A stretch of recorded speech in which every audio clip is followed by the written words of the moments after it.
В Шемерлинском районе с дна Суры подняли автомобиль Toyota RAV4 с двумя телами. Погибшие мужчина 25 лет и 45-летняя женщина пропали в ночь с 6 на 7 ноября.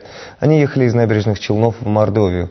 Их друзья начали поиски 7 ноября после тщетных попыток дозвониться. По пилинговым вышкам последний сигнал был в вашем городе, на выезде из города. Мы поехали, забили навигатор привел сюда на переправу. Через 5 дней появился спелый свидетель. Он сказал точно, что ушла машина, видел он ее, был сильный туман. 14-13 числа привезли грунт и перекрыли дорогу, а до этого ничего не было. Повесили знак, тупик, что движение запрещено.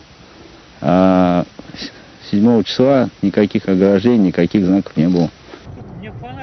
Каждое лето на пути из Шумерля на Ваты оборудуют понтонный мост, а осенью его разбирают. Местные жители об этом знают, а приезжих может ввести в заблуждение навигатор, который показывает, что переправа есть. На этом месте произошла трагедия. Спасатели из Чебоксар, Санкт-Петербурга вели поиски в течение нескольких дней, но обнаружить автомобиль удалось лишь 16 ноября. Еще 2 суток понадобилось, чтобы вытащить его из воды. По факту гибели 2 жителей из Набережных Челнов следователи возбудили уголовное дело по статье «Причинение смерти по неосторожности».